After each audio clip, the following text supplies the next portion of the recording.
রাতে প্রশংসা করব কার? দিনে প্রশংসা করব কার? সব সময় প্রশংসা করব কার? সব কাজে প্রশংসা করব কার?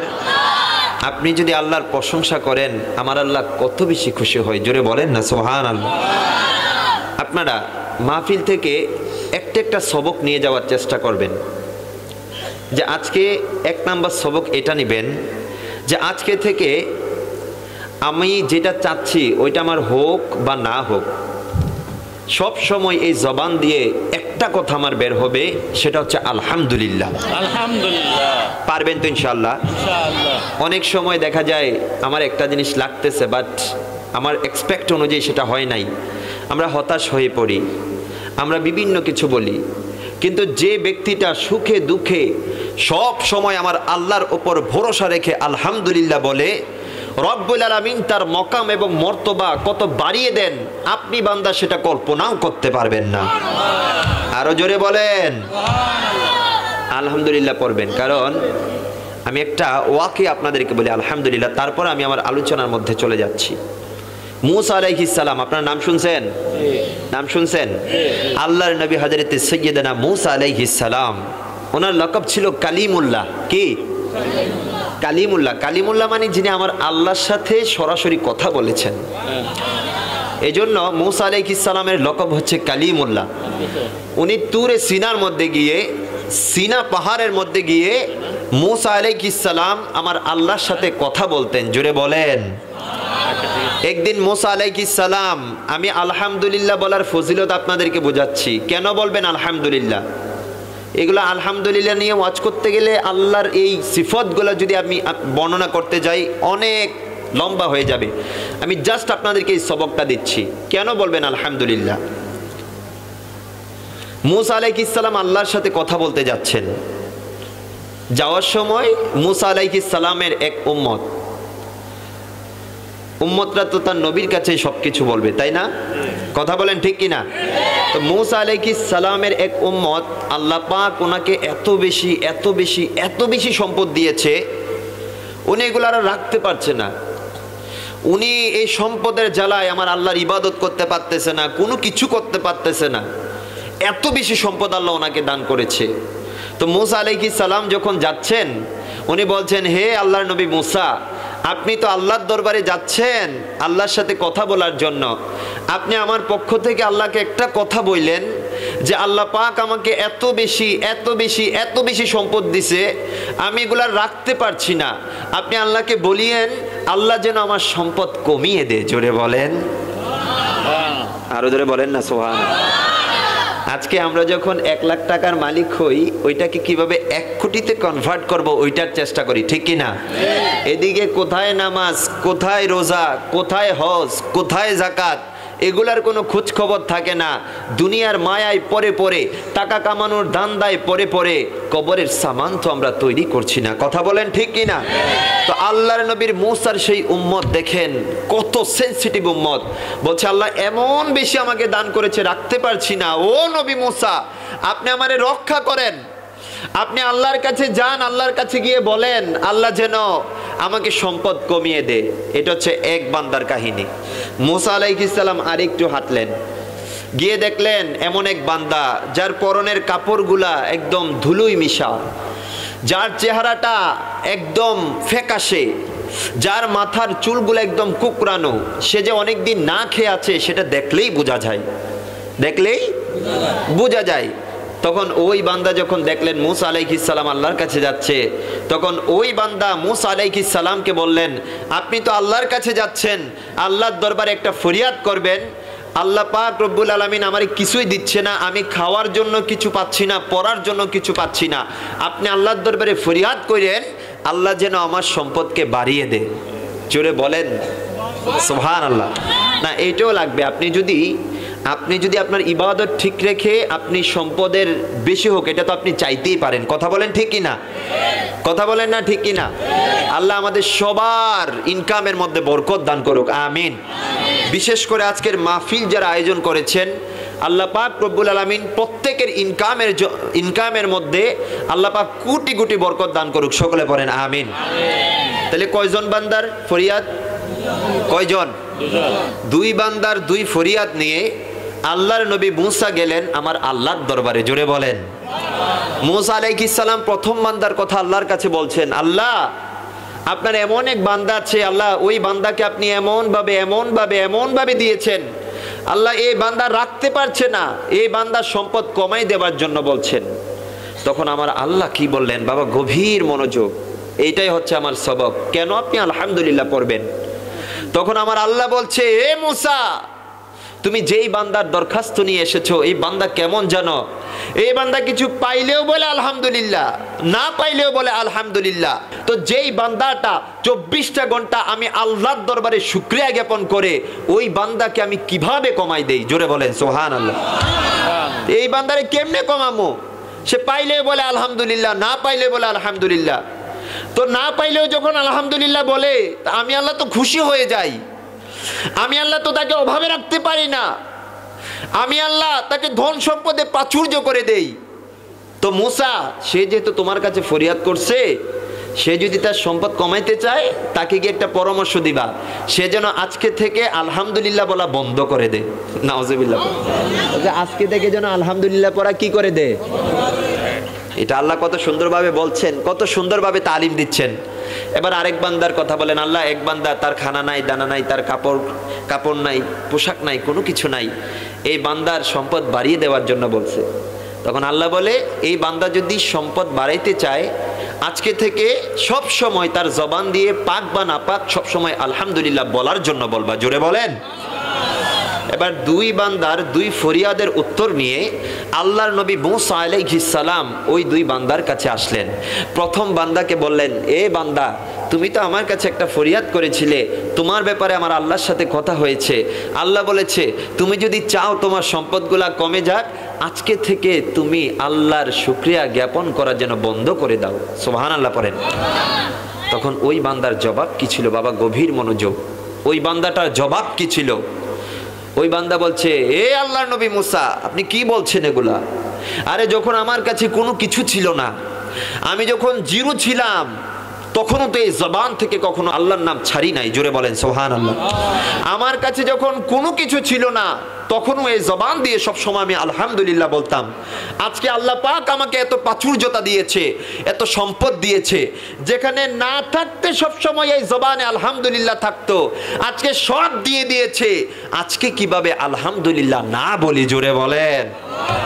তো আল্লাহর নবী মুসা বলেন, তুমি আলহামদুলিল্লাহ বলতে থাকো, আল্লাহ তোমার সম্পদ বাড়াইতেও থাকবে। জোরে বলেন। তাহলে আপনি যখন আল্লাহর যখন আপনি শুকরিয়া জ্ঞাপন করবেন, আপনার সম্পদ বাড়িয়ে দিবেন কে? এ বাবা আরো জোরে বলেন কে? এবার আরেক বান্দা আছে না, যে বান্দা বলছে সম্পদ বাড়ানোর জন্য, তো বলছে হ্যাঁ আল্লাহর দরবারে তোমার সম্পর্কে কথা বলছিলাম, আল্লাহ বলছে যে তুমি যদি তোমার সম্পদ বাড়াইতে চাও, তুমি যদি ঠিকভাবে খাইতে চাও, ঠিকভাবে কাপড় পরতে চাও, তুমি আজকে থেকে যেটা পাও বা না পাও সব সময় আলহামদুলিল্লাহ বলবা। জোরে বলেন। তখন ওই বান্দার জবাব কি ছিল দেখেন। ওই বান্দা বলে যে কি আমি আলহামদুলিল্লাহ পড়ব? দেখতেছেন না আমার খাওয়ার জন্য খানা নাই, আমার পরার জন্য কাপড় নাই, আমার মাথায় তেল দেওয়ার জন্য তেলটা পর্যন্ত নাই, আমি কি নিয়ে আলহামদুলিল্লাহ বলবো? জোরে বলেন নাউজুবিল্লাহ। আল্লাহ কি জন্য দিচ্ছে না এবার বুঝছেন? এখন ওই বান্দার টেন্ডেন্সি যদি এইটা হতো, ওই বান্দা যদি মনে মনে এইটা ধারণা করে আলহামদুলিল্লাহ বলতো, আরে আমি হয়তো খাওয়ার জন্য খাবার পাচ্ছি না, কিন্তু আজকে যখন রাস্তার মধ্যে যাই অনেক মানুষের তো আমি হাত দেখি না, আল্লাহ তো আমাকে হাত দিয়েছে। আজকে কুমিল্লার রেল স্টেশনের মধ্যে যান, কত মানুষ দেখবেন হাত নাই পা নাই, এরকম আছে না নাই? তো তাদের থেকে আল্লাহ আমাদেরকে ভালো রাখছে না?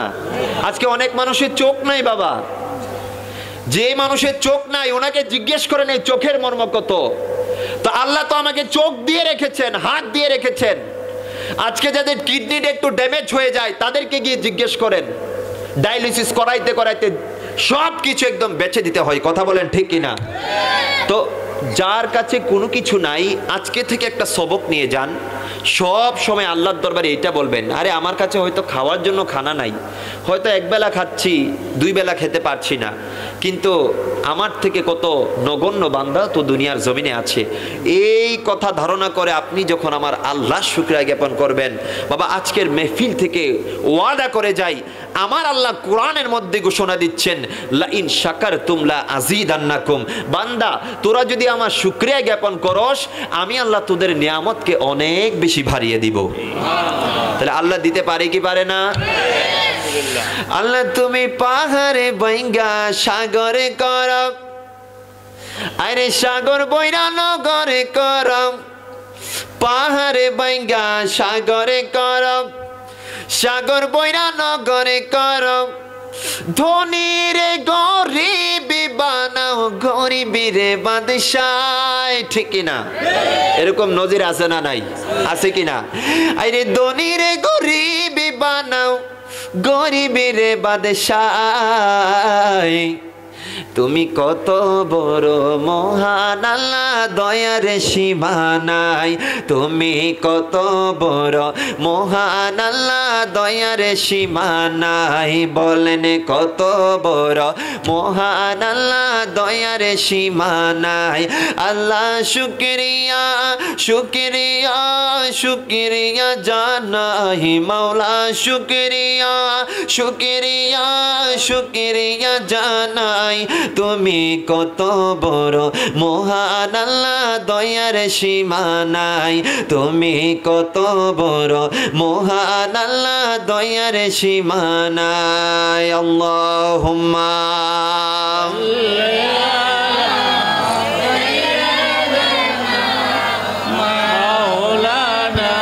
সবাই একটু চিৎকার দিয়ে বলেন আল্লাহু আকবার। আর একটু জবান ছেড়ে বলেন ইয়া রাসূলুল্লাহ। আর একটু জবান ছেড়ে বলেন ইয়া ওয়ালি আল্লাহ। আপনারা খুশি না নারাজ? আরো জোরে বলেন খুশি না নারাজ? চলবে নাকি ছেড়ে দিব? চলবে তো ইনশাআল্লাহ। কারণ এই যে মাহফিলের মধ্যে বসে আছেন, যে জায়গার মধ্যে আল্লাহর কালামুল্লাহ শরীফের আয়াতে পাকের তেলাওয়াত হয়, এবং যে জায়গাটার মধ্যে ইলমে দ্বীনের দরস হয়, ওই জায়গাটাকে যদিও আপনারা দেখছেন আমার মুসাগারার বাবারা এগুলা সাজাইছে, কিন্তু শায়ের বলছেন মেহবুবে কি মেহফিল কো মেহবুবে সাজাতে হে, আতে वही जिनको सरकारे बुलाते हैं। সুবহানাল্লাহ। বলছেন যে আল্লাহর মাহবুব নবীর মাহফিল স্বয়ং আমার আল্লাহ সাজান। জোরে বলেন। যদি আপনারা সাজাইছেন লাগতেছে, কিন্তু আজকের এই মেহফিল স্বয়ং আমার আল্লাহ সাজিয়েছেন। জোরে বলেন। আতে वही जिनको सरकारे बुलाते हैं। আজকের মাহফিলে কারা আসতে পেরেছেন? যাদেরকে আমার কামলিওয়ালা নবীজি প্রেমের দাওয়াত দিয়েছেন, ইশকের দাওয়াত দিয়েছেন, আজকের এই মাহফিলের মধ্যে তারাই আসতে পেরেছেন। এবং এই জায়গাটাকে ফেরেশতারা আচ্ছাদিত করে রেখেছে। জোরে বলেন। নবী হাদিসে পাকের মধ্যে বলে, যিকরুল আম্বিয়া ইবাদা ওয়া যিকরুস সালিহিনা কাফারা। জোরে বলেন। আজকে মাহফিলে যে আসছেন, ইবাদত কিনা? ইবাদত কিনা? নবী বলছেন যেখানে আল্লাহর নবীদের আলোচনা করা হয়, সারাক্ষণ শুধু ইবাদত ইবাদত ইবাদত হিসেবে গণ্য হয়। ওয়া যিকরুস সালিহিনা কাফারা। যে জায়গার মধ্যে আল্লাহর ওলিদের আলোচনা করা হয়, আল্লাহর ওলিদের আলোচনার বদৌলতে মানুষের আমলনামা থেকে গুনাহ ঝরে যায়। আরো জোরে বলেন সুবহানাল্লাহ। তাহলে আপনারা খুশি তো? মন থেকে নাকি জবান দিয়ে? এমনি মন থেকে খুশি তো? আল্লাহ পাক কবুল আর মঞ্জুর করুক। সকলে পড়েন আমিন। সম্মানিত এলাকাবাসী, সম্মানিত উপস্থিতি, আমাকে একটা টপিকস দেওয়া হয়েছে যে পেয়ারা নবীজির শান ও মান এবং পেয়ারা নবীজির প্রতি ভালোবাসা। জোরে বলেন। আপনারা খুশি নিয়ে এই টপিকসে? খুশি? আমার মনটা বড় খুশি হয়ে গেছে যখন আমাকে এই টপিকসটা দেওয়া হয়েছে। তখন আমার মনটা এই কারণে খুশি হয়েছে, এই টপিকস যখন আমাকে দিয়েছে, আমার আর বুঝতে বাকি নাই মুসাগারার প্রত্যেকটা মানুষ আমার নবীর জন্য পাগল। আরো জোরে বলেন সুবহানাল্লাহ। আপনারা আপনাদের জানের চাইতে নবীরে বেশি ভালোবাসেন? এ বাসেন? বাবাকে বেশি ভালোবাসেন নাকি নবীকে? মাকে নাকি নবীকে? ছেলেকে নাকি নবীকে? টাকাকে নাকি নবীকে? সম্পদকে নাকি নবীকে? সব কিছুর থেকে কাকে বেশি ভালোবাসেন? নবীকে বেশি ভালোবাসেন তো? বলছেন তো? এই যে নবী প্রেমের যেই স্বীকৃতিটা দিলেন, কাল কিয়ামতের ময়দানে এইটাই আপনার মেইন পুঁজি। জোরে বলেন, আরো জোরে বলেন সুবহানাল্লাহ। কারণ আপনি যদি আল্লাহর ভালোবাসা পেতে চান, আপনি যদি আল্লাহর নিকটবর্তী হতে চান, আপনাকে আগে একটা কাজ করতে হবে। ওই কাজটা হচ্ছে আমার নবীজিকে অনুসরণ করতে হবে। তা আপনি যদি নবীজিকে অনুসরণ করতে চান, নবীর ভালোবাসা কলবে রাখার দরকার আছে না নাই? আরো জোরে বলেন আছে না নাই? আল্লাহর কোরআন সূরা আলে ইমরান, আমার সাথে সবাই জবান ছেড়ে ছেড়ে বলবেন। আমি আলোচনায় ঢুকে গেছি। এখনো যারা এদিক সেদিক ঘোরাফেরা করছেন, মাহফিল কি প্রত্যেক দিন হয়? বছরই তো হয়। তা আপনারা যেখানে আপনার কানের মাঝে গিয়ে আমার আল্লাহর জিকিরগুলা বাড়ি মারতেছে, আপনার কানের মধ্যে গিয়ে নবীর শান বাড়ি মারতেছে, আপনি কখনো ঘরে থাকতে পারেন? আপনি মাহফিলে আসার দরকার আছে না নাই? আরো জোরে বলেন আছে না নাই? আল্লাহ সবাইকে কবুল আর মঞ্জুর করুক, সকলে পড়েন আমিন। তাহলে আমি বলছি, আল্লাহর ভালোবাসা পাওয়ার জন্য শর্ত হচ্ছে নবীকে ভালোবাসতে হবে কি হবে না?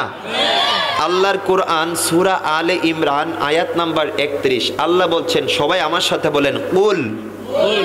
একটা জবানও বন্ধ রাখবেন না, সবাই বলেন কুল ইন কুনতুম তুহিব্বুনাল্লাহ ফাত্তাবিউনি ইউহিব্বুকুমুল্লাহ। একটু জোরে বলেন না আল্লাহু আকবার। বলতে পারেন হুজুর কেন পড়াইলাম? কারণ কোরআনে পাক পড়ার মধ্যে সওয়াব আছে না নাই? আরো জোরে বলেন আছে না নাই? নবী বলছে পড়বা এক হরফ, তোমার আমলনামায় নেকি উঠবে 10টা। আলিফ লাম মিম শুধু পড়ো, আমলনামায় নেকি উঠবে 30টা। তাহলে লাভ আছে না নাই? আজকে এই যে রমজান মাস আসে, একটু যে কোরআনটা পড়ি, এরপরে আর কোনো খোঁজখবর থাকে না, ঠিকই না? প্রত্যেকদিন ঘরের আসবাবপত্রগুলাকে মুছি, কিন্তু এই রমজানে যে কোরআনটাকে একটা থাকে রাখছি, এই কোরআনের আর কোনো খোঁজখবর থাকে, ঠিকই না? কারণ বাবা আপনি তো বুঝতেছেন না, কোরআনের সাথে আপনার সম্পর্কটা লাগান না। প্রতিদিন 1 পৃষ্ঠা করে হলে কোরআন পড়েন, আপনার কলবটা যে কখন আমার আল্লাহর প্রেমে দিওয়ানা হয়ে যাবে আপনি কল্পনাও করতে পারবেন না। কারণ আপনি দেখেন না, কোরআনের সাথে যখন 40 টাকা 50 টাকা দামের একটা কাপড় লাগে, আমরা কোরআনকে সহি সালামতে যেন কোরআনের মধ্যে যেন বালু না পড়ে, আমরা কোরআনকে একটা কাপড় দিয়ে রাখি না? এটাকে কি বলে আপনাদের এখানে? গিলাফ। কি এটা কিনতে কি 100 টাকাও যায় না? কিন্তু এটা যখন পড়ে, মাটিতে পড়ে, এটাকে সালাম দেই কি দেই না? চুমা দেই কি না? চুমা দেন না আপনারা? দেই। আচ্ছা, এখানে অনেকে আছেন, অনেকের 5,000 10,000 টাকা দামের ব্লেজার আছে না নাই? আছে কি না? মাটিতে পড়ে কি পড়ে না? ওটারে সালাম দেন। এখন 5,000 টাকা দামের জুব্বা পড়ছে, 5,000 টাকা দামের ব্লেজার পড়ছে, ওইটারে তো কখনো চুমা দেন না। 50 টাকা দামের একটা সামান্য কাপড়কে কেন চুমা দেন? গিলাফকে কেন চুমা দেন? 50 টাকার সেই কাপড়কে যদি জিজ্ঞেস করি, ও কাপড় বলতো তুই, যদিও জবান নাই এরপরে মনের ভাষায় বলবে, আরে আমি 50 টাকা দামের কাপড়ের কোনো ক্রেডিট না, আমার ক্রেডিট হচ্ছে আমি লৌহে মাহফুজের কোরআনের সাথে লেগেছি। আরো জোরে বলেন সুবহানাল্লাহ। আমার তাল্লুক দুনিয়ার কোনো মানুষের গায়ের সাথে লাগে নাই, আমার সম্পর্ক লেগেছে আল্লাহর কোরআনের সাথে। এই জন্য আমি দামি হয়ে গেছি। তা একটা সামান্য কাপড় যদি কোরআনের সাথে লেগে দামি হয়ে যায়, আমি আপনি দামি হতে পারি কি পারি না? পারি কি পারি না? তাহলে সবসময় কোরআন পড়বেন তো ইনশাআল্লাহ। আপনার যদি মনের মধ্যে কোনো ফ্রাস্ট্রেশন থাকে, যুবক ভাইয়েরা, আজকে এখানে অনেক যুবক ভাই আসছে, আমার দেখে খুব ভালো লাগছে। আজকে যুবক ভাইয়েরা যখন ফ্রাস্ট্রেশন ফিল করে, যুবক ভাইয়েরা যখন হতাশায় ভোগে, যুবক ভাইয়েরা অতীতের গান শুনে শুনে নিজের হতাশাকে দূর করতে চায়, ঠিক কিনা? ঠিক কিনা? আগের সব গান টোন লাগাই দে, ঘুমাইতে যখন যায় কানের সামনে গান লাগাই দে, ঠিক কিনা? তো কি করে গানগুলা যখন শুনে তার হতাশা যত ছিল আরো বেশি বাইরে যায়, ঠিক কিনা? তা আমি বলবো যুবক ভাই, আজকে থেকে গান লাগাইবেন না, আজকে থেকে আপনি সূরা রহমানটা বাজাই দিবেন। জোরে বলেন। আপনি যখন ঘুমাইতে যাবেন সূরা ইয়াসিন বাজাই দিবেন, কালামুল্লাহ শরীফের আয়াত বাজাই দিবেন। দুনিয়ার সমস্ত হতাশা যে কিভাবে দূর হয়ে যাবে আপনি সেটা কল্পনাও করতে পারবেন না। কারণ this is the power of Quran, this is the divinity of Quran. এটা হচ্ছে কোরআনের মর্যাদা। জোরে বলেন সুবহানাল্লাহ। কারণ এই কোরআন দেখবেন দুনিয়ার সমস্ত বইয়ে যখন আগুন লাগে ওই বই পুড়ে যায়, কিন্তু কোরআন এমন কিতাব, এই কোরআনের মধ্যে আগুন লাগলে কখনো পুড়ে? কারণ এই কোরআনকে হেফাজতের দায়িত্ব নিয়েছেন একজন, জবান ছেড়ে বলেন তিনি কে? আরো জোরে বলেন তিনি কে? কিভাবে পড়বে কোরআন আগুনের তেজ, আছে বিশ্ব জুড়ে লক্ষ লক্ষ কোরআনের হাফেজ, তারা ছাপাইয়া আসমানি গ্রন্থ রক্ষা করবে কোরআনের মান, তবু বিশ্ব থেকে হারাবে না পবিত্র কোরআন। ঠিক না? তবু বিশ্ব থেকে হারাবে না পবিত্র।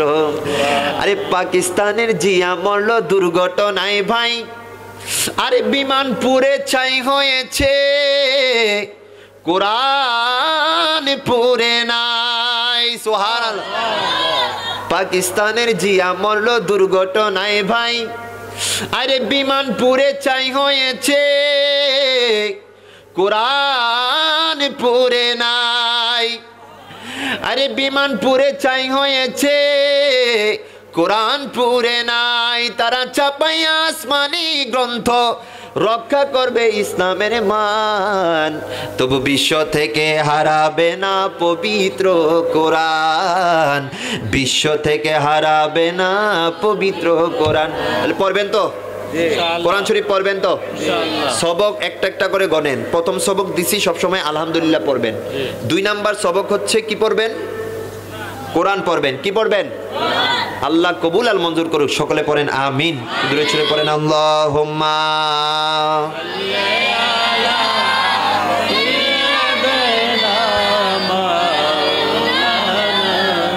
মুহাম্মদ ওয়া আলা আলি।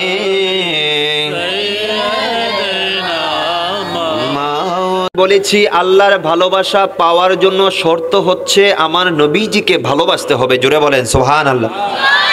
আল্লাহ বলছেন কুল, হে মেহবুব আপনি বলে দিন, ইন কুনতুম যদি তোমরা তুহিব্বুনাল্লাহ আল্লাহকে ভালোবাসতে চাও, ফাত্তাবিউনি তোমরা রাসূলে পাকের অনুসরণ করো।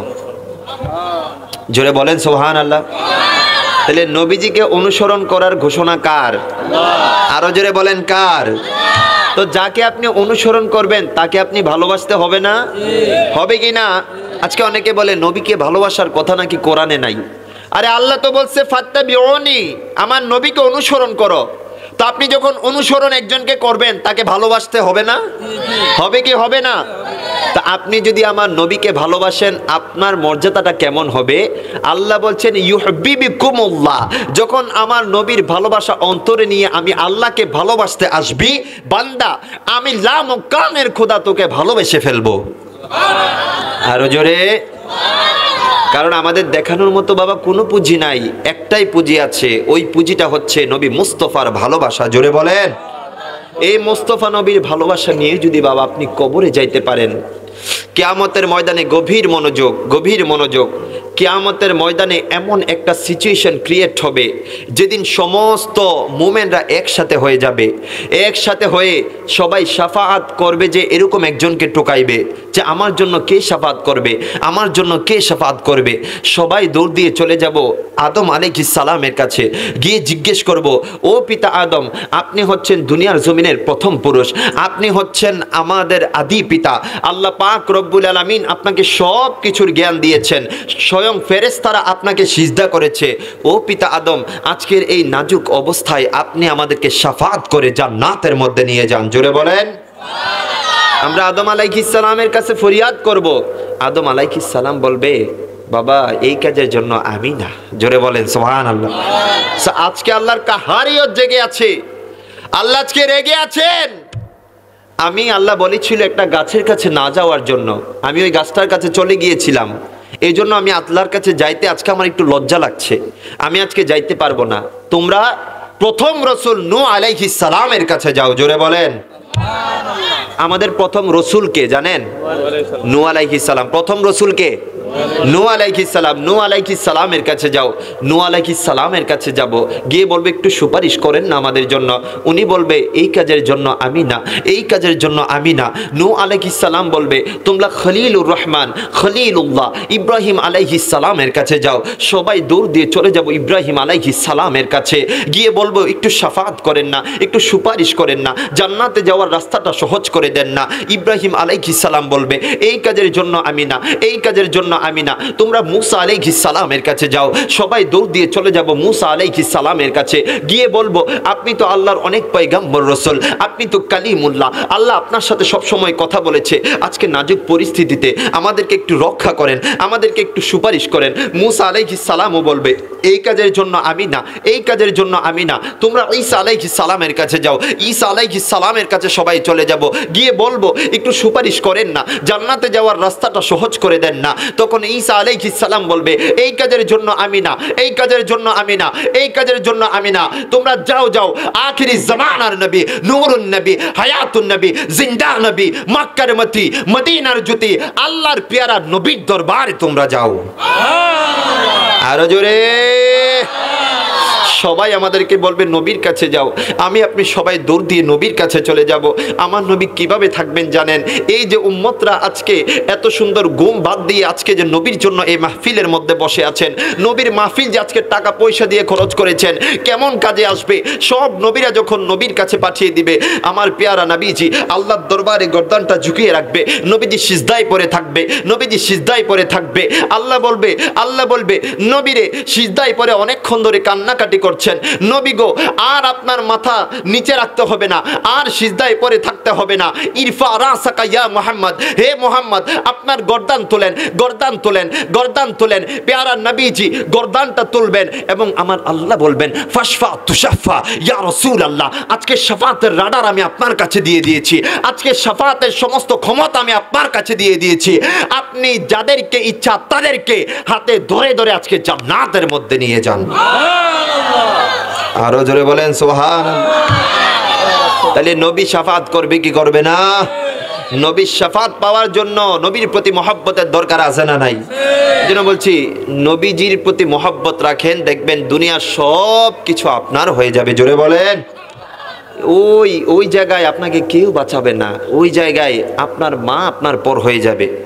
মা আপনার থেকে দৌড়াতে থাকবে, বাবা দৌড়াতে থাকবে, আপনার ছেলে সন্তান সব কিছু আপনার থেকে পলাইতে থাকবে। ওই জায়গায় একজন আমাদেরকে রক্ষা করবেন, উনি হচ্ছেন আমার কামলিওয়ালা নবীজি। জুড়ে বলেন। এবং আমার আল্লাহ বলছেন ওয়ালা সাউফা ইউতিকা রাব্বুকা ফাতারদা, ইয়া রাসূলুল্লাহ আমি আল্লাহ আপনাকে এমন ভাবে দিতে থাকবো, এমন ভাবে দিতে থাকবো, একটা পর্যায়ে গিয়ে আপনি সন্তুষ্ট হয়ে যাবেন। আমার পেয়ারা নবীজি বলে আল্লাহ আমি তাফসীরে জালালাইন যখন খুললাম, এই আয়াতের ব্যাখ্যায় আল্লামা জালালউদ্দিন সুয়ুতী রাহমাতুল্লাহি আলাইহি বলছেন লান আরদা ওয়া ওয়াহিদুম মিন উম্মতি ফিন্নার। আল্লাহ যখন বলবেন হাবিব রে আমি আপনাকে এমন ভাবে দিতে থাকবো, এমন ভাবে দিতে থাকবো, একটা পর্যায়ে গিয়ে আপনি সন্তুষ্ট হয়ে যাবেন। তখন আমার নবীজি বলবেন আল্লাহ রে আমি ততক্ষণ পর্যন্ত সন্তুষ্ট হব না যতক্ষণ না পর্যন্ত আমার একটা গুনাহগার উম্মত, যতক্ষণ না পর্যন্ত মুসাগারার যেই সকল যুবকরা, মুসাগারার যেই সকল বাবারা আমি নবীর প্রতি মহব্বত রেখেছে, তাদেরকে যতক্ষণ না পর্যন্ত হাতে ধরে আমি জান্নাতে নিতে না পারবো, ততক্ষণ পর্যন্ত আমি মুস্তাফা নবী সন্তুষ্ট হব না। আরো জোরে বলেন সুবহানাল্লাহ। আখিরাতে কান্ডারি হচ্ছেন আমার নবী, কথা বলেন ঠিক কিনা? নিদানে আখিরাতে তোরাইতে পুলসিরাতে,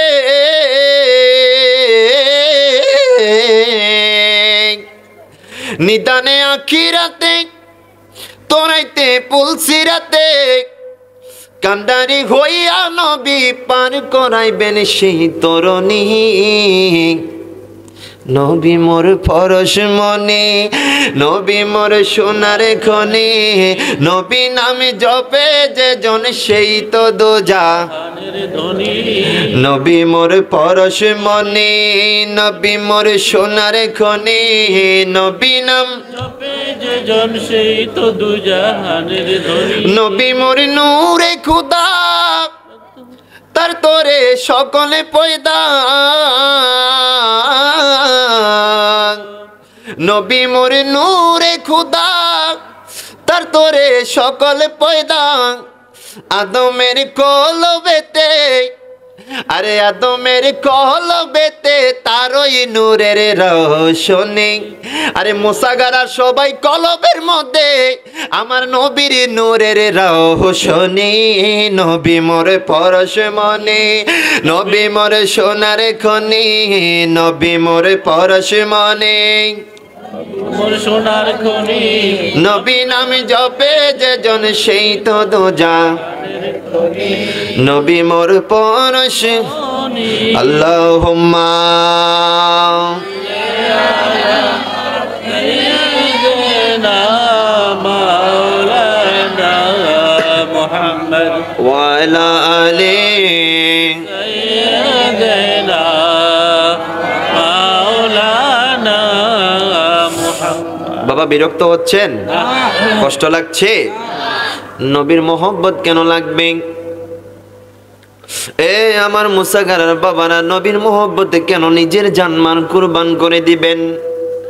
আপনারা যদি বুখারী শরীফের হাদিস খুলেন, ওই বুখারী শরীফের হাদিস থেকে দলিল পেয়ে যাবেন। নবী মুস্তাফার ভালোবাসা যদি আপনার থাকে, আপনার হাসর নসর হবে আমার নবী মুস্তাফার সাথে। সুবহানাল্লাহ। বুখারী শরীফের হাদিস। জমিনের নিচে আসমানের উপর, জমিনের উপরে আসমানের নিচে কালামুল্লাহ শরীফের পর সবচাইতে সহি শুদ্ধ যেই কিতাব, ওই কিতাবের নাম কি? বুখারী শরীফ। আরো জোরে বলেন না কি শরীফ? 6 লক্ষ হাদিস গবেষণা করে ইমামে বুখারী 4000 থেকে 5000-এর মধ্যে এই বুখারী শরীফের মধ্যে হাদিস এনেছেন। এই বুখারী শরীফের হাদিস দলিল দিয়ে যাচ্ছি আপনাদেরকে। কেন নবীর নবী করি? আমি আতাউর রহমান কেন নবী নবী করি? আমার মুসাগারার বাবারা কেন নবী নবী করে? দুনিয়ার সমস্ত মানুষ কেন নবীর প্রেমে নিজের জীবন কুরবান করে দেয়? আমার নবীর এক সাহাবী নবীকে সে ডাক দিয়া কই, নবী গো,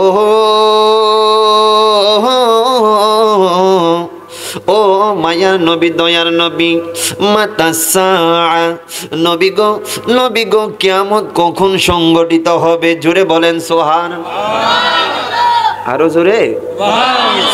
ইয়া রাসূলুল্লাহ, নবী গো, ও মায়ার নবী, দয়ার নবীজি, কিয়ামত কখন সংগঠিত হবে?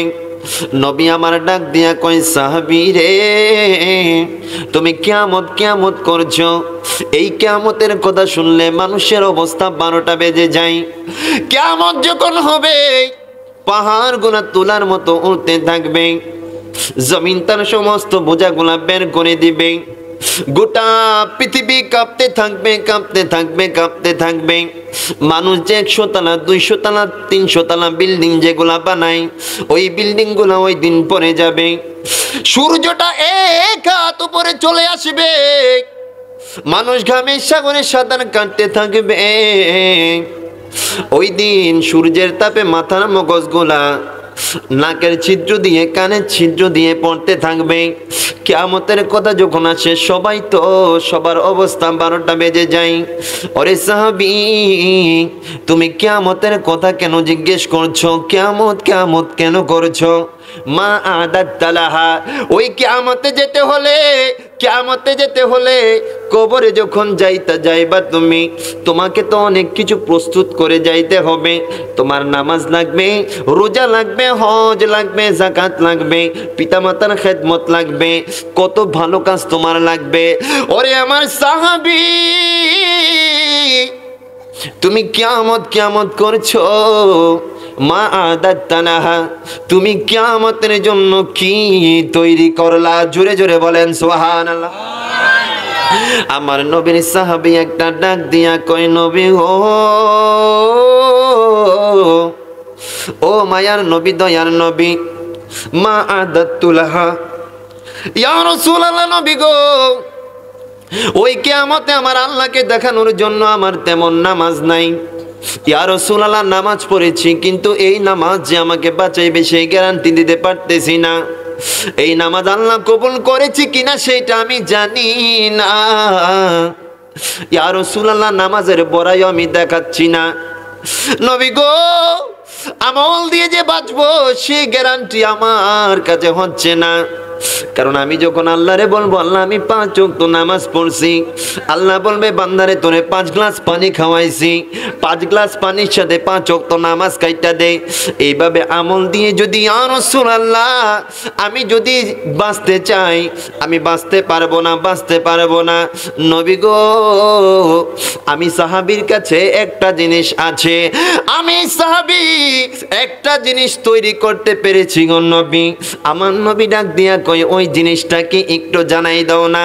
আমার নবীর সাহাবী ডাক দিয়া কই, নবী গো, ইন্নী উহিব্বুল্লাহ ওয়ার রাসূলা। একটা জবানও বন্ধ থাকবে না, সকলে মায়ার সুরে বলেন না সুবহানাল্লাহ। নবীর সাহাবী নবীকে ডাক দিয়া কই, নবী গো, আমি আল্লাহকে দেখানোর মতো একটা জিনিস আছে গো নবী আমার কাছে।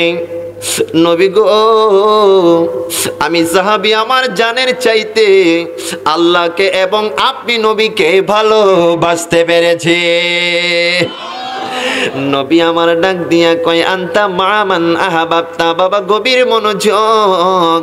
ওই সাহাবীর মতো যারা আমার নবীকে ভালোবাসেন, ওই সাহাবীর মতো যারা নবীর প্রতি মহব্বত রাখেন, ওই সাহাবীর মতো যারা নবীর প্রেমে নিজের জীবন কুরবান করে দিচ্ছেন, এখানে যারা বসে আছেন আপনাদের জন্য শুভ সংবাদ, শুভ সংবাদ।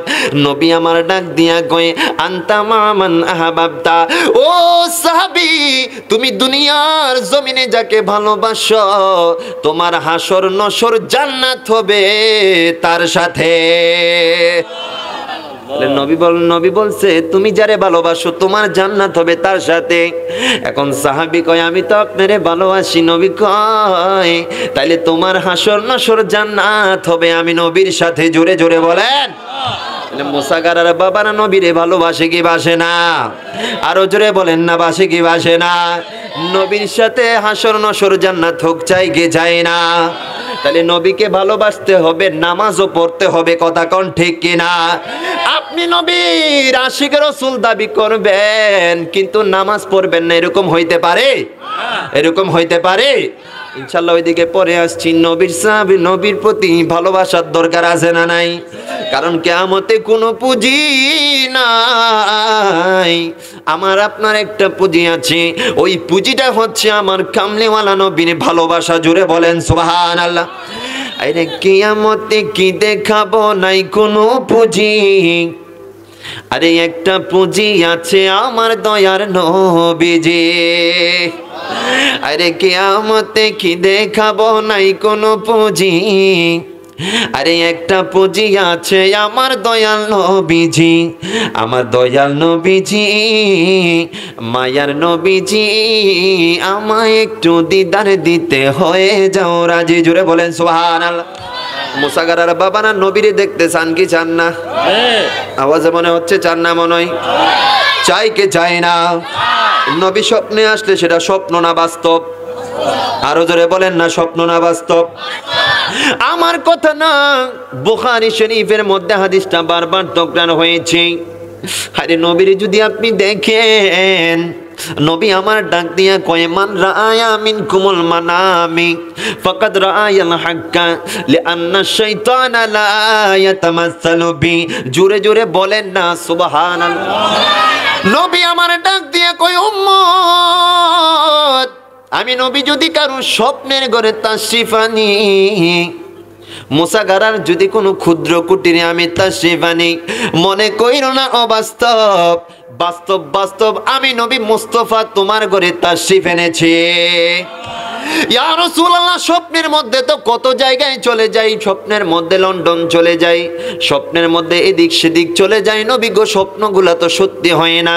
নবী আপনাকে দেখলে কিভাবে সত্যি হয়?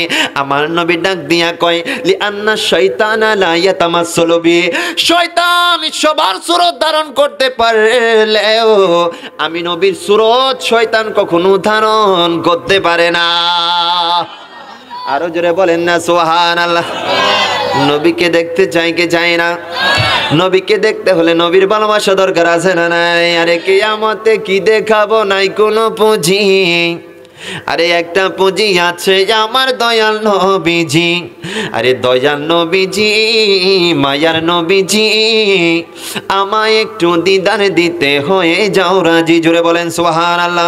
এবার আসেন দুই তিনটা দৃষ্টান্ত বলি নবীর প্রতি সাহাবীদের ভালোবাসা কেমন ছিল। আমার নবীর যুবক সাহাবী হযরতে হানজালা রাদিয়াল্লাহু তাআলা, নাম কি? আবার বলেন। দৃশ্য পড়েন, সালাতুন ইয়া রাসূলুল্লাহ আলাইকুম সালামুন ইয়া হাবিবাল্লাহ। নবীর সাহাবী, আমার নবীর যুবক সাহাবী হানজালা রাদিয়াল্লাহু তাআলা।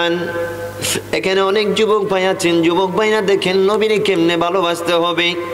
এই যুবক বয়সটা অনেক বেশি গুরুত্বপূর্ণ।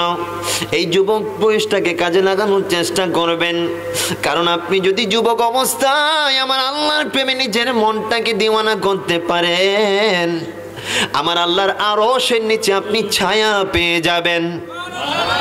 আরো জোরে বলেন না সুবহানাল্লাহ। নবী হাদিসে পাকের মধ্যে বলে 7 শ্রেণীর লোককে আমার আল্লাহ আরশের নিচে ছায়া প্রদান করবে। কয় শ্রেণী? আরো জোরে বলেন কয় শ্রেণী? সবার কথা বলছি না। আমার নবী এক পর্যায়ে বলে, শাবুন নাশা ফি ইবাদাতিল্লাহি তাআলা। নবী আমার ডাক দিয়া কয়, 7 শ্রেণীর লোককে আমার আল্লাহ আরশের নিচে ছায়া প্রদান করবে। তন্মধ্যে এক শ্রেণী হচ্ছে এরকম, যে শ্রেণীর নাম হচ্ছে যুবক শ্রেণী। আল্লাহ, ইয়া রাসূলুল্লাহ, কেমন যুবক তারা? নবী বলছেন, নাশা ফি ইবাদাতিল্লাহি তাআলা। এইগুলো এমন যুবক, কোন যুবকগুলাকে আমার আল্লাহ আরশের নিচে ছায়া প্রদান করবে?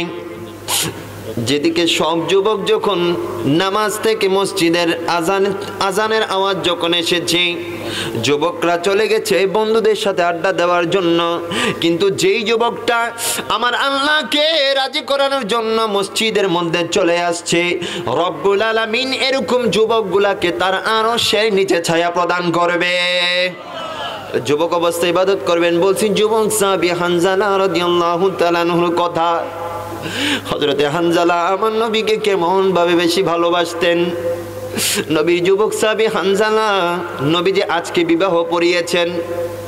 জোরে বলেন না সুবহানাল্লাহ। নবীজি দিনে বিবাহ পড়িয়েছেন। রাতের মধ্যে হানজালা গেল তার বিবির সাথে সাক্ষাৎ করার জন্য। বাসর রাত, প্রথম রাত প্রত্যেকটা যুবকের জন্য কত স্বপ্নময় একটা রাত। নবীর সাহাবী হানজালা উনি চলে গেলেন বিবির সাথে দেখা করার জন্য। এদিকে সংবাদ আসলো কামলিওয়ালা নবীজি উহুদের ময়দানের জন্য ডাকছেন। জোরে বলেন। নবী সাহাবীদেরকে বলে উহুদের ময়দানে যেতে হবে, উহুদের ময়দানে যুদ্ধ করতে হবে। এদিকে হানজালা প্রথম রাত কাটানোর জন্য বিবির সামনে গেছে। বিবির সাথে ঠিকভাবে তেমন পরিচয়ও হয় নাই। ওইদিকে কামলিওয়ালা নবীজি ডাকছে। হানজালা ভাবতেছে একদিকে নবী, একদিকে আমার বিবি, কোন দিকে যাব কোন দিকে যাব? হানজালা ডাক দিয়া কই, ইয়া রাসূলুল্লাহ, নবী গো, আমার মতো হানজালা আপনার কদমে আমার জীবনটাকে কুরবান করে দিলাম। হানজালা তার বিবিকে ছেড়ে চলে যাচ্ছে। যাওয়ার সময় বিবির কপালের মধ্যে একটা চুমা দিয়ে গেছে এবং যাওয়ার সময় বিবিকে একটা কথা বলে গেছে, এরে আমার বিবি, ইসলামের পতাকাকে উড্ডীন করার জন্য, নবীর ইসলামকে দুনিয়ার জমিনে নেওয়ার জন্য আমি হানজালা নবীর দরবারে চলে যাচ্ছি যুদ্ধ করার জন্য। এই বিবি যদি বেঁচে আসি তোমার সাথে দেখা হবে, আর যদি না বাঁচি তাহলে আল্লাহর জান্নাতের মধ্যে আমি হানজালা তোমার সাথে দেখা করব। আরো জোরে বলেন না সুবহানাল্লাহ। হযরতে হানজালা উহুদের ময়দানের মধ্যে গেলেন। যুদ্ধ করতে করতে হানজালা উহুদের ময়দানে শহীদ হয়ে গেলেন। বাবা আমার নবী 70 জন সাহাবী উহুদের ময়দানে শহীদ হয়ে গেল। সাহাবী 70 জন শহীদ হয়ে গেল। 68 জনের লাশ পাওয়া গেল। 2 জনের লাশ পাওয়া যাচ্ছে না।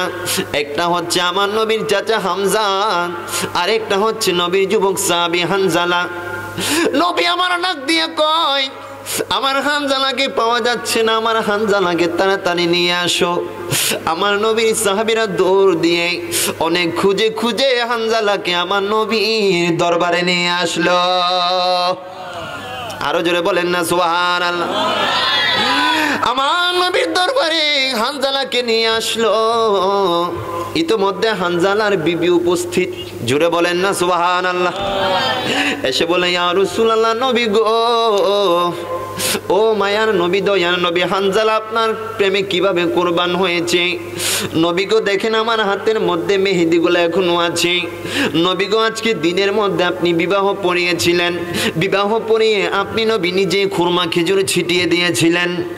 নবী গো হানজালার সাথে রাত কাটানোর সৌভাগ্য আমার হয় নাই। হানজালা যখন শুনেছে উহুদের ময়দানে যেতে হবে, হানজালা দৌড় দিয়ে চলে গেছে। নবী গো যাওয়ার সময় হানজালা আমাকে একটা চুমা দিয়ে গেছে। নবী গো একটা কথা আমি আপনাকে বলি, আমার হানজালার উপর গোসল ফরজ হয়েছে। জোরে বলেন সুবহানাল্লাহ। আরো জোরে বলেন না সুবহানাল্লাহ। এবার আমার নবীর সামনে যখন হানজালাকে আনলো, হানজালার বিবি বলল, নবী হানজালার উপর গোসল ফরজ। নবী আমার দেখে হানজালার পরনের মধ্যে কাফনের কাপড়। হানজালার এই চেহারা থেকে গড়িয়ে গড়িয়ে পানি পড়ছে। আরে সুবহানাল্লাহ কয় না। আমার নবী ডাক দিয়া কয়, জিব্রাইল,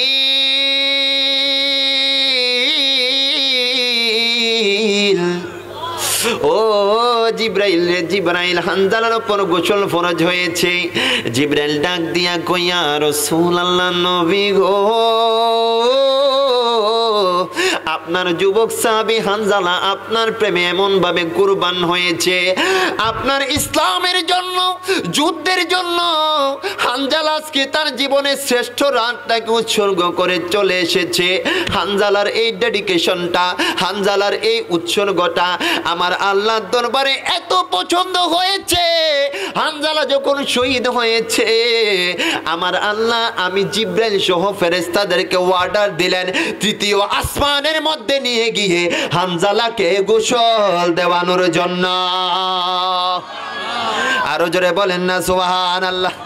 দেখেন নবীর সাহাবী হানজালা নবীর প্রেমে কুরবান হওয়ার কারণে হানজালার গোসল দুনিয়াতে হয় নাই।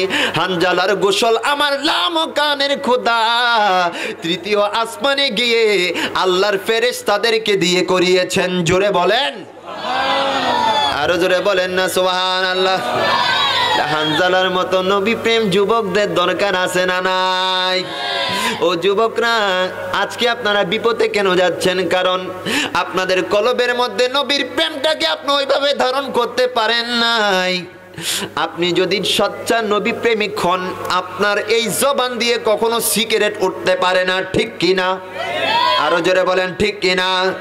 যে ব্যক্তিটা আমার নবীকে ভালোবাসে ওই ব্যক্তি কখনো মদ টানতে পারে না, কথা কোন ঠিক কিনা? ওই ব্যক্তি কখনো ঘুষ খাইতে পারে না, কথা কোন ঠিক কিনা? আল্লাহ আমাদেরকে হেফাজত করুক, সকলে পড়েন আমিন। আরো জোরে বলেন না আমিন।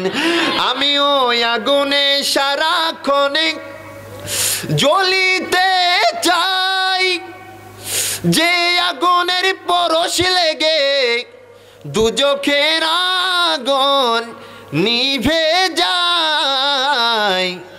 নবীর আগুন যদি অন্তরে লাগাইতে পারেন, দুজকের আগুন নিভবে কি নিভবে না? নিভবে কিনা?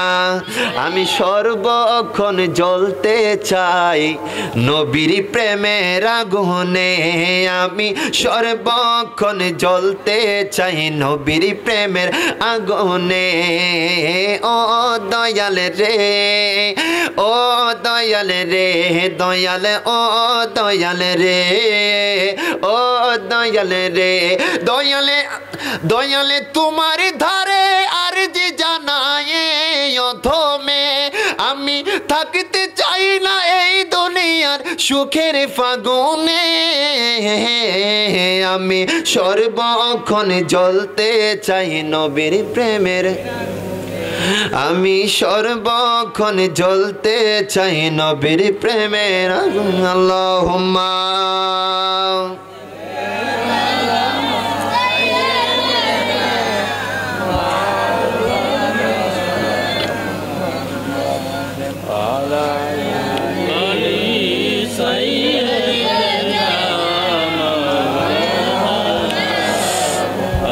আপনারা ঝিমাই পড়ছেন? কষ্ট হচ্ছে? এভাবে কষ্ট হচ্ছে? দুরুদের আওয়াজ এত কম কেন? এতজন আছেন, আর একটু মহব্বত। আল্লাহুম্মা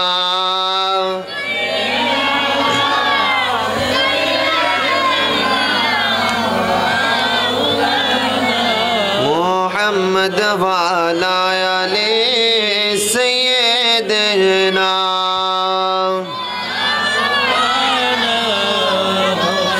বাবা, নবী প্রেম এটা কেমন জিনিস, কেমন জিনিস? গভীর মনোযোগ। আমার নবীর এক বৃদ্ধা সাহাবী, কোন সাহাবী? উহুদের ময়দানে গুজব রটলো আমার নবী নাকি ইন্তেকাল করছে। জোরে বলেন নাউজুবিল্লাহ। উহুদের ময়দানে গুজব রটলো কামলিওয়ালা নবীজি ইন্তেকাল করেছে। আমার নবীর বৃদ্ধা সাহাবী আমার নবীকে এত বেশি ভালোবাসতো। ওই উহুদের ময়দানে ওই বৃদ্ধা সাহাবীর পিতাও গেছে, স্বামীও গেছে, ভাইও গেছে। জোরে বলেন না সুবহানাল্লাহ। কথাটা লক্ষ্য করেন যে কেমন ভাবে ওই বৃদ্ধা সাহাবী নবীকে ভালোবেসেছে। একটা কথা গুজব রটলো যে নবী নাকি উহুদের ময়দানে ইন্তেকাল করেছে। নাউজুবিল্লাহ পড়েন। তো ওই সাহাবী, ওই বৃদ্ধা সাহাবীর পিতাও গেছে, ভাইও গেছে, স্বামীও গেছে যুদ্ধ করার জন্য, এবং তিনজনই উহুদের ময়দানে শহীদ হয়ে গেছে। জোরে বলেন সুবহানাল্লাহ। হায় হায়, কতই না সৌভাগ্য এই আল্লাহর রাস্তায় শহীদ হওয়া। জোরে বলেন সুবহানাল্লাহ। শহীদরা দেখেন, কাল কিয়ামতের ময়দানে শহীদদেরকে আল্লাহ জিজ্ঞেস করবেন, ও শহীদরা তোমরা কি চাও? এই যে জান্নাতি নাজ নিয়ামত তোমাদেরকে দিয়েছি, তোমাদের আর কিছু লাগবে? তখন যারা আল্লাহর রাস্তায় যারা শহীদ হয়েছে, যারা আমার আল্লাহর জন্য শহীদ হয়েছে, তারা আমার আল্লাহর দরবারে কি বলবে জানেন? বলবে, আল্লাহ এত নাজ নিয়ামতের আর দরকার নাই, আল্লাহ আপনি আমাদেরকে আবার দুনিয়াতে পাঠাই দেন। দুনিয়াতে পাঠাইয়া আমাদেরকে এমন একটা ব্যবস্থা করে দেন আমরা যেন আবার আপনি আল্লাহর রাস্তায় শহীদ হতে পারি। আল্লাহ এইটার যে এত ফিলিংস, আল্লাহ যখন আমার গলায় যখন ছুরি চলছিল, আল্লাহ এত মজা লাগছিল, আল্লাহ এইটার ফিলিংস আল্লাহ কোনোভাবেই আমরা আর পাচ্ছি না। জোরে বলেন সুবহান। তাহলে আল্লাহর নবীর সাহাবায়ে কেরাম নবীর কদমে এইভাবে শহীদ হয়েছেন। তো বৃদ্ধা মহিলার বাবা, পিতা, ভাই, স্বামী তিনজন শহীদ হয়ে গেলেন। বৃদ্ধা মহিলা নবীকে এত বেশি ভালোবাসতেন। বৃদ্ধা মহিলা যখন শুনলেন কামলিওয়ালা নবীজি ইন্তেকাল করেছেন, উহুদের ময়দানে যাচ্ছেন, প্রতিমধ্যে খবর আসলো আপনার ভাই মারা গেছে। সো আচ্ছা, ভাই মারা গেছে, আমার নবী কেমন আছে? জোরে বলেন। আমার ভাই মারা গেছে বুঝলাম, আরে আমার নবীটা কেমন আছে? আমার নবী আছে? হ্যাঁ আছে। তারপর আরেকটু যাচ্ছেন, বলছে আপনার স্বামী মারা গেছে। ও আচ্ছা, ইন্না লিল্লাহি ওয়া ইন্না ইলাইহি রাজিউন। আমার নবীর কি অবস্থা সেটা আমাকে আগে বলেন। জোরে বলেন সুবহানাল্লাহ। গেলেন উহুদের ময়দানে, গেলেন গিয়ে যখন সবাইকে দেখলেন, নবীকে দেখছেন না। বলছে আমার নবী কোথায়? তাড়াতাড়ি আমার নবীকে দেখান। যখনই ওই মহিলা আমার নবীকে দেখলো, তখনই ওই মহিলার হৃদয়টা আমার নবীর প্রেমে উজালা হয়ে গেল। নবী প্রেম হচ্ছে এমন জিনিস। নবী প্রেম বাবা, এই যে সিদ্দিক আকবর রাদিয়াল্লাহু তাআলা আনহুর উফাত শরীফের মাস চলছে। সিদ্দিক আকবর কেমন নবী প্রেমিক ছিলেন! ওনার নাম ছিল আবু বকর, কিন্তু নবীর প্রেমে নিজের জীবনটাকে কুরবান করে দিয়েছেন। এই জন্য উনি হয়ে গেছেন সিদ্দিক আকবর। জোরে বলেন। এবং আমার নবীজি বলেছেন, সিদ্দিক আকবর একবার হাঁটছেন, নবী সাহাবাই কেরামদেরকে নিয়ে বসা, বলছেন ও আমার সাহাবীরা, যদি জান্নাতি কোনো পুরুষ দেখতে চাও আমার সিদ্দিককে তোমরা দেখো। জোরে বলেন। দুনিয়ার জমিনে থাকা অবস্থায় জান্নাতের সার্টিফাইড যিনি দিয়ে দিয়েছেন, যাকে আমার পেয়ারা নবী জান্নাতে সার্টিফাইড করেছেন, তিনি হচ্ছেন আমার আবু বকর সিদ্দিক রাদিয়াল্লাহু তাআলা। জোরে বলেন। যিনি আফদালুন নাস বাদাল আম্বিয়া, নবীদের পরে উম্মতের মধ্যে যিনার মকাম এবং মর্তবা সবচাইতে উপরে, তিনি হচ্ছেন আমার সিদ্দিক আকবর রাদিয়াল্লাহু তাআলা। জোরে বলেন। কেনই বা হবেন না? এমনি এমনি সিদ্দিক আকবর উম্মতের মধ্যে সবচাইতে বড় পজিশন ওনার না। নবী একদিন সাহাবাই কেরামদেরকে নিয়ে বসা, জিজ্ঞেস করলেন ও আমার সাহাবীরা, আজকে আমার কাছে যে এসেছো তোমাদের মধ্যে রোজা কে আছো? কেউ হাত তোলে না, হাত তোলে শুধু আমার নবীর সিদ্দিক। ডাক দিয়ে বলে ইয়া রাসূলুল্লাহ, আমি আবু বকর সিদ্দিক আজকে রোজা রেখেছি। জোরে বলেন। নবী আবার ডাক দিয়ে বলে আজকে অসুস্থ রোগীকে সেবা করে কে এসেছো? কেউ হাত তোলে না, হাত তোলে শুধু আমার নবীর সিদ্দিক। আমার নবীর সিদ্দিক বলে ইয়া রাসূলুল্লাহ, আপনার কাছে আসার আগে আমি আজকে এক অসুস্থ ব্যক্তিকে সেবা করে এসেছি। আমার নবী বলে আজকে জানাজার নামাজে কে শরীক হয়ে এসেছো? কেউ হাত তোলে না, হাত তোলে শুধু আমার নবীর সিদ্দিক। সিদ্দিক বলে ইয়া রাসূলুল্লাহ, আপনার কাছে আসার আগে আমি আজকে একটা জানাজার নামাজে শরীক হয়ে এসেছি। জোরে বলেন। তিনি যিনি সব কিছুতে যিনি ফার্স্ট ছিলেন, তিনি হচ্ছেন আমার সিদ্দিক আকবর রাদিয়াল্লাহু তাআলা। জোরে বলেন। তো আমার নবী বললেন জান্নাতের প্রত্যেকটা দরওয়াজা নির্দিষ্ট ব্যক্তিকে ডাকতে থাকবে। যারা নামাজ আদায় করেছে নামাজের দরজা ডাকতে থাকবে, রোজা আদায় করেছে রোজার দরওয়াজা ডাকতে থাকবে। কিন্তু সিদ্দিক আকবর এমন এক মহান হাস্তি ছিলেন, নবীজি বলছেন সিদ্দিক তুমি এমন এক মর্তবায় পৌঁছে গেছো, আল্লাহর জান্নাতের প্রত্যেকটা দরওয়াজা তুমি সিদ্দিককে ডাকতে থাকবে। এ আবু বকর সিদ্দিক, আপনি আমার কাছ দিয়ে আসেন, আমার কাছ দিয়ে আসেন, আমার কাছ দিয়ে আসেন। জোরে বলেন। তিনি হচ্ছেন আবু বকর সিদ্দিক। জোরে বলেন না সুবহানাল্লাহ। নাম শুনছেন না আবু বকর সিদ্দিক রাদিয়াল্লাহু, নাম শুনছেন তো? আল্লাহ আবু বকর সিদ্দিক রাদিয়াল্লাহু তাআলা আনহুর মতো ইশক রাসূল আমাদেরকে দান করুক, সকলে পড়েন আমিন। তো আবু বকর একদিন পেয়ারা নবীজি বলছেন আমার কাছে তিনটা জিনিস প্রিয়। কয়টা? আবু বকর সিদ্দিক বলে ইয়া রাসূলুল্লাহ, আপনার কাছে তিনটা আমার কাছে চারটা এরকম হবে না, আপনার কাছে তিনটা আমার কাছে দুইটা এরকম হবে না। যেমনি ভাবে আপনার কাছে তিনটা জিনিস প্রিয়, ঠিক তেমনি ভাবে আমি আবু বকর সিদ্দিকের কাছেও তিনটা জিনিস প্রিয়। জিজ্ঞেস করলেন কি কি? আবু বকর বলে ইয়া রাসূলুল্লাহ, আমার এক নাম্বার প্রিয় কাজ হচ্ছে আন নজরু ইলা ওয়াজহিকা। জোরে বলেন। ইয়া রাসূলুল্লাহ, আমার এক নাম্বার প্রিয় কাজ হচ্ছে, দুনিয়ার জমিনে অনেক সুন্দর আছে কিন্তু আমার এক নাম্বার প্রিয় কাজ হচ্ছে আপনি নবীর নূরানি চেহারার দিকে তাকিয়ে থাকা। ইয়া সিদ্দিক, তোমার দুই নাম্বার প্রিয় কাজ কি? তখন সিদ্দিক একবার ডাক দিয়ে বলে ইয়া রাসূলুল্লাহ, আমার দুই নাম্বার প্রিয় কাজ হচ্ছে ইনফাকু মালি আলা রাসূলিল্লাহি সাল্লাল্লাহু আলাইহি ওয়াসাল্লাম। জোরে বলেন। ইয়া রাসূলুল্লাহ, আমার দুই নাম্বার কাজ হচ্ছে আপনি নবীর কদমে আমার সমস্ত সম্পদগুলা কুরবান করে দেওয়া। বাবা সিদ্দিক আকবর ইসলাম ধর্ম গ্রহণ করছে আজকে সিদ্দিক আকবর নবীর কদমে 40,000 দিরহাম দান করেছে। জোরে বলেন। আজকে যখন দিনে দাঁড়ার মাহফিল যখন সাজাইতে চাই, অনেকের পকেট থেকে টাকা বের হয় না, আছে না নাই? আছে কি না? কিন্তু ডিজে গানের পার্টি দেন, কত লাগবে নিয়ে যাও, ঠিক কি না? এরকম আছে না নাই? তা আপনি দিনই এদারা এরকম দিনই মজলিস সাজানোর ক্ষেত্রে, দিনের কোনো কাজ করার ক্ষেত্রে আপনি যখন দান সদকা করবেন, আল্লাহ পাক রব্বুল আলামিন সেটা অবশ্যই কবুল আর মঞ্জুর করবেন। জোরে বলেন। তাহলে আবু বকর সিদ্দিক বলে ইয়া রাসূলুল্লাহ, নবী গো, আমি সিদ্দিকের দুই নাম্বার প্রিয় কাজ হচ্ছে আপনার কদমে আমার সমস্ত সম্পদগুলা কুরবান করে দেওয়া। জোরে বলেন সুবহানাল্লাহ। আবু বকর কিভাবে এই কথা রাখলেন? তাবুক যুদ্ধের সময় বাবা গভীর মনোযোগে দিক সেদিক তাকাবেন না। আবু বকর নিজের সম্পদগুলা কিভাবে নবীর প্রেমে কুরবান করে দিলেন। নবী তাবুক যুদ্ধের সময় বললেন ও আমার সাহাবীরা, সমস্ত সম্পদ, ও আমার সাহাবীরা তোমরা আমি নবীর কদমে সম্পদ নিয়ে আসো। জোরে বলেন সুবহানাল্লাহ। কি নিয়ে আসো? সম্পদ নিয়ে আসো। তো উমর ফারুক রাদিয়াল্লাহু তাআলা আনহু, নাম শুনছেন? ইসলামী জগতের দ্বিতীয় খলিফা হযরত উমর ফারুক রাদিয়াল্লাহু তাআলা আনহু মনে মনে এরাদা করলো, আরে জীবনে তো কখনো ফার্স্ট হইতে পারি নাই, নবীর কদমে দান সম্পদ কুরবান করার ক্ষেত্রে কখনো ফার্স্ট হতে পারি নাই।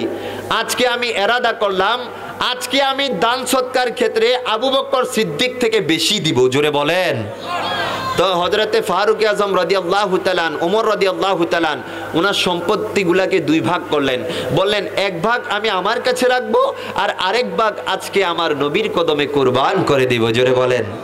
তো ফারুক আজম নিজের সম্পত্তিগুলোকে এক ভাগ নিজের কাছে, এক ভাগ নবীর দরবারে নিয়ে গেলেন।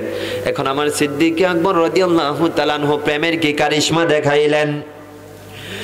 ফারুক আজম রাদিয়াল্লাহু তাআলা তার সমস্ত সম্পদকে দুই ভাগ করে আমার কামলিওয়ালা নবীর কদমে নিয়ে আসলেন। এবার আবু বকর সিদ্দিক কিভাবে প্রেমের খেলা দেখাইলেন। আবু বকর সিদ্দিক দান করতে করতে করতে করতে আবু বকর সিদ্দিকের হাতে আর কোনো টাকা নাই, পয়সা নাই, কোনো কিছু নাই। নবী যখন বলছেন তাবুক যুদ্ধের জন্য কোনো কিছু নিয়ে আসো, তখন আবু বকর সিদ্দিক যে লাকড়িগুলা দিয়ে রান্না করত, ওই লাকড়ির ছাইগুলা পর্যন্ত আমার কামলিওয়ালা নবীজির কদমে নিয়ে এসেছেন। আরো জোরে বলেন না সুবহানাল্লাহ। আমার নবী ডাক দিয়া কই, সিদ্দিক, ও সিদ্দিক, তুমি তোমার পরিবারের জন্য কি রেখে এসেছো? আমার আবু বকর সিদ্দিক ডাক দিয়া কই, নবী গো, আমি আমার পরিবারের জন্য কোনো কিছু রেখে আসি নাই, কোনো কিছু রেখে আসি নাই। একটা জিনিস রেখে আসছি, আমি আমার পরিবারের জন্য আবকাইতুল্লাহ ওয়ার রাসূলা, আমি আমার পরিবারের জন্য আমি আমার আল্লাহ এবং রাসূলকে রেখে এসেছি। আরো জোরে বলেন না সুবহানাল্লাহ। আরে নবীর শ্রেষ্ঠ সাহাবী হযরত আবু বকর সিদ্দিক, নবীর শ্রেষ্ঠ সাহাবী হযরত আবু বকর সিদ্দিক, ভালোবেসে শুইল পাশে, ভালোবেসে শুইল পাশে, যাইয়া দেখো মদিনা মদিনা মদিনা। পারেন না আপনারা? পারেন? আরে মদিনা মদিনা আসে কম মিনের ঠিকানা, সবাই মদিনা মদিনা মিনের ঠিকানা, সবাই পড়েন মদিনা মদিনা